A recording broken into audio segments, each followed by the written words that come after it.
How many of your neighbors do you actually know personally? So the one thing that pushed me into creating this site was I didn't know all of my neighbors.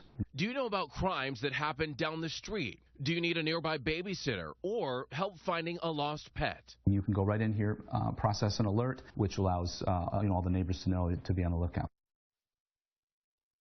That site is called Nextdoor. It can be used on the web or simply on your smartphone. It's helping people right here in Metro Detroit keep up to date with what's happening in their neighborhood. And I got a chance to sit down with a local man who explained how this site is changing the way that we get to know our neighbors. We were all there and we all, knew of each other because we said hi, but this thing allowed us to interact. Christopher Griffin can keep track of what's going on in his Huntington Woods neighborhood with just his smartphone. It's all thanks to an app called Nextdoor.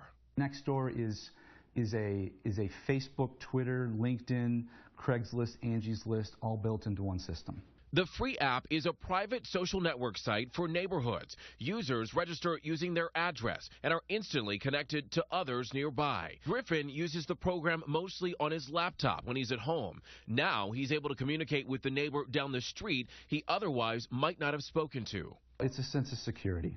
You know, we're a close-knit community here, but Nextdoor allows us to become even closer. So close, in fact, the app allows neighbors to post messages about lost pets, items for sale, or even services needed, and a whole lot more. But its biggest draw is that neighbors can keep each other posted about criminal activity. We've had issues with breaking cars. You've left your doors unlocked. They took my GPS, or they took this out of it. So typically, it's if you left your door unlocked sort of thing. And now that he knows what's happened to others in his neighborhood, my doors are locked, and I'm aware of the surroundings as well. Nextdoor might appear to have done away with good old-fashioned face-to-face communication. I've met everybody. We did a block party, met everybody from top of the street to the bottom of the street. And here's a plus: there's less of a need to worry that what you share will end up in the wrong hands. It is a private site, so you can't get in without a user ID and password. And unlike a Facebook, for example, you can still look at the individuals, you can still look at the profile page, whether it's secure or whether it's the availability to go into it or not is open to an individual. Here you have to be a part of the neighborhood. With each neighborhood represented, one person is the acting founder and goes around to verify that you live in the neighborhood if the app can't confirm your identity itself. It's so easy, even I signed up. Griffin, now a Nextdoor user for over a year, is surprised by the way this app has brought his neighborhood together. I think what it does is it allows us to find some common ground between neighbors that helps us to get rid of that boundary.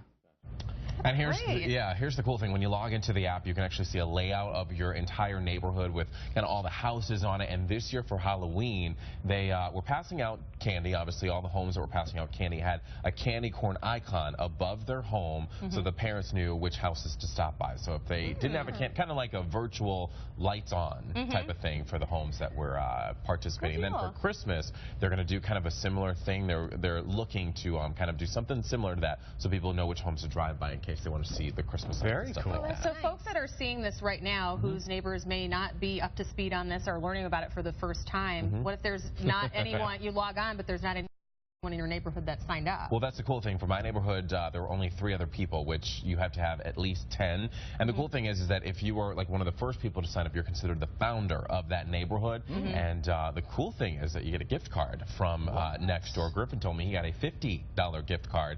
And then for each person he recruits, he gets one as well. Oh, well, there's some incentive for you. But it's a great way to get to know your neighbors, too. I know. At first I was thinking, well, really, what's the difference between like a Facebook group for your neighborhood? But that is just so much more complex. It has so many more features, and really neat for those that want to be, up to speed with all the people living around them. Good idea as to why you should sign up for it.